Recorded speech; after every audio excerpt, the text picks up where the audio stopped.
E aí, quando foi anunciado o Parque Manguinhos, o povo se organizou, né, fez o fórum, propôs um comitê de acompanhamento no sentido de produzir a gestão democrática disso.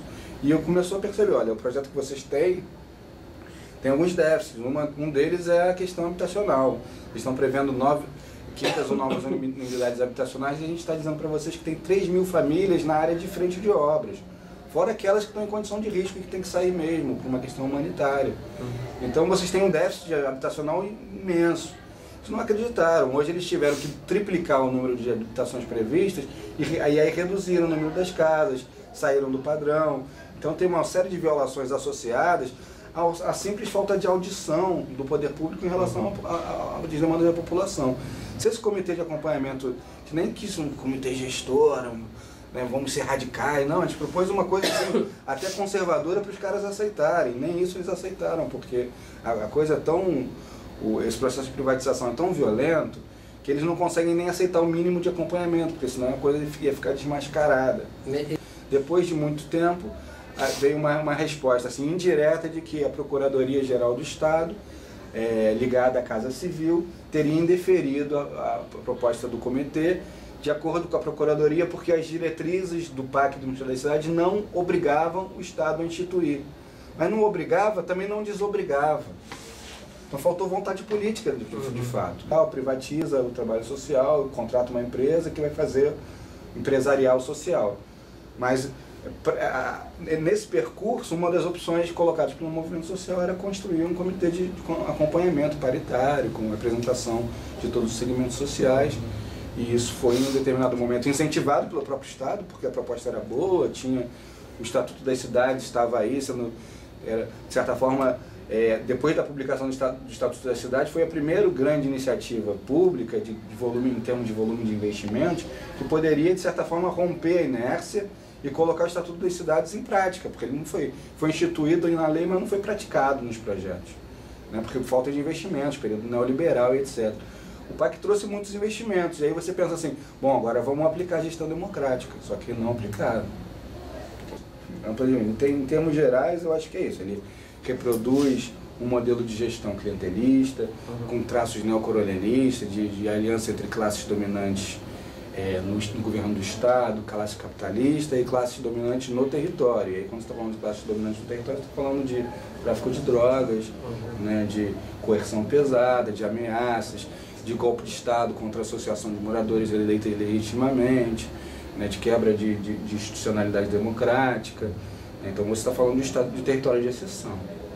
E para mim essa é a principal questão do PAC, porque o PAC, o antes-PAC é o fórum mobilizado, todas as associações de moradores, assim, apesar de certo conservadorismo do movimento de associação de moradores, a gente conseguiu fazer um movimento tão amplo que havia um consenso.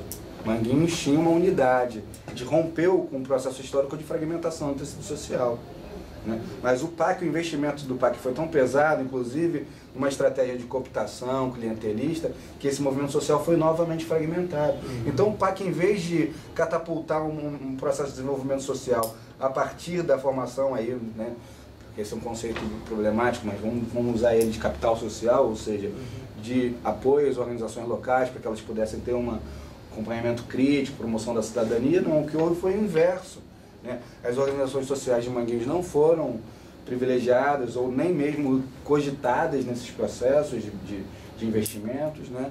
E o tecido social que existia ou existe foi fragmentado, cooptado. Então você tem um quadro de involução, de regressão social. O PAC promoveu um quadro de regressão social, infelizmente, apesar do volume absurdo de recursos. De uma forma geral, assim, o PAC deveria ser, uma ordem formal, um programa basicamente de habitação e saneamento, devido à origem dos recursos dentro dessas secretarias do Ministério das Cidades. Mas ele é, na prática, um programa de segurança, que já está previsto no horizonte dos mega-eventos desde a gestão do César Maia. Né? Desde o Pan-Americano, diante do Pan-Americano. Não é à toa que o PDU de Manguinhos, que não foi instituído, mas ele foi gerado e é ele que foi estadualizado. Ele é um PDU privado, porque se ele não foi instituído, ele continua sendo de propriedade privada do consórcio arquitetônico que fez, né? Não foi tornado público. O Estado estadualizou isso sem nenhuma legitimidade social, né? E esse PDU foi feito na época do César Maia. secretária de Habitação, Solange Amaral, partido da Frente Liberal, e está sendo conduzido pelo governo do Partido dos Trabalhadores. Porque sempre que existir um evento público, você vê uma postura dos poderes públicos, dos governos, em assumir as demandas populares. Mas na prática, eles estão amarrados pelas grandes empreiteiras. E aí, camarada, é difícil até você entender por quê, né? Mas se você for ver quem são os principais financiadores de campanhas, né? E como é que essas empresas conseguem enxugar custos para maximizar os lucros, aí você entende essa relação de conflitos, né?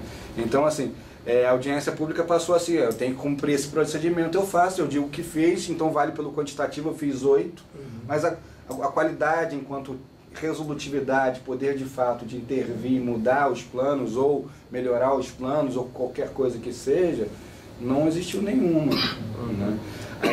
Se a gente conseguiu alguma vitória, entre aspas, nesse processo, que foi a elevação do número de novas unidades habitacionais de menos de 500 para quase 2.000, essa vitória também não foi só do movimento social, houve também uma pressão dos técnicos da Caixa Econômica e do próprio Ministério da Cidade, no sentido até formal, porque o recurso vinha da área de habitação. Então tinha que ter um mínimo percentual de aplicação em habitação, né, até para cumprir a lei. Senão eles ficam juridicamente expostos, vulneráveis. Né? E essa vitória, entre aspas, veio à custa de você ter essas habitações construídas com menos qualidade. Disse até que as habitações em Manguinhos são menores do que as feitas no Alemão, porque aqui houve uma demanda maior pela ampliação do número. Pelo número e diminuição. E aí diminuiu a área. Falam não só dessas, falam em política social, que deveria ser política social. Mas eu não entendo isso como política social, porque política social deveria ser gerida pelos sujeitos de direitos, isso não acontece. Então são nomes bonitos, falam em urbanização, em inclusão social, em projeto civilizatório. O Sérgio Cabral falou com todas as letras esse termo, projeto civilizatório. Né? São formas de você convencer a sociedade abrangente de que aquele projeto é um projeto social, né? É bonito falar, é um projeto social.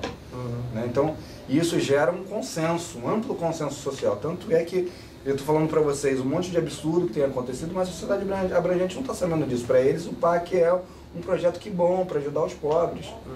Né?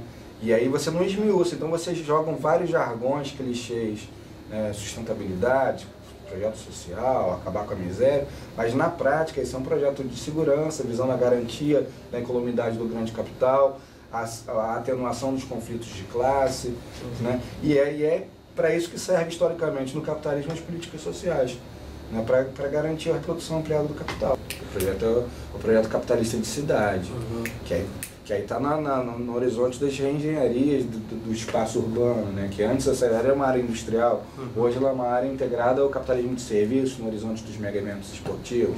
E isso já se sabe desde a década do início dos anos 2000, quando o novo planejamento estratégico da cidade prevê a reordenação desse espaço urbano na perspectiva do capitalismo de serviços. Isso está expresso no planejamento estratégico da região da Leopoldina. Né? Então a ENSP, ela passa, e não só a ENSP, a própria Fundação Oswaldo Cruz, que é uma fundação que está enraizada na história de Manguinhos, ela, de certa forma é determinante dessa história, mas ela acaba tendo um papel coadjuvante nesse processo, que é determinado pela própria forma, pelo próprio arranjo institucional instituído. Mas, apesar disso, a Fiocruz, e em específico a ENSP, mas também a própria cooperação social da presidência da Fiocruz, investe um papel importante na possibilidade de capacitar os movimentos sociais, uma perspectiva crítica, para operar esse protagonismo, esse controle social, a possibilidade de uma gestão democrática, e até hoje joga esse papel. Né? E esse papel é um papel conflituoso, de certa forma.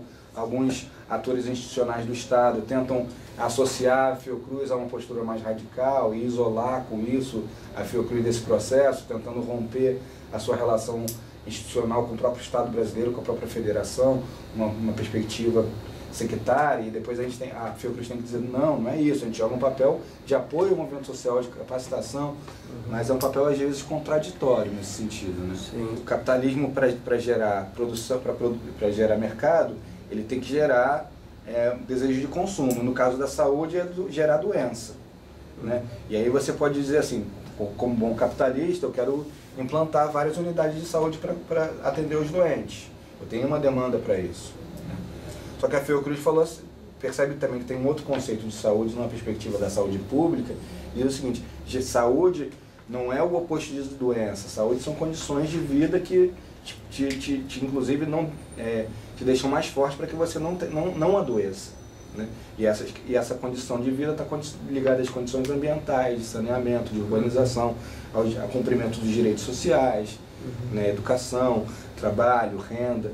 Né? Então é preciso cumprir esse rol de fatores para que você gere saúde e para que você não tenha assim, não adianta assim, você dizer assim, estou sendo mal atendido na UPA, você constrói 10 UPAs e você nunca vai dar conta de toda a demanda, porque você está gerando uma sociedade doente pela população das grandes empresas, pelo desemprego estrutural, pela exploração do trabalho, pela falta de educação. Então assim, acaba que a demanda sobre a saúde ela é irresolvível na perspectiva estrita da saúde como saúde e doença. Então ela começa a investir numa perspectiva intersetorial de promover a saúde como promoção de condições sociais, socioambientais favoráveis à saúde, no sentido de saúde como condição de qualidade de vida.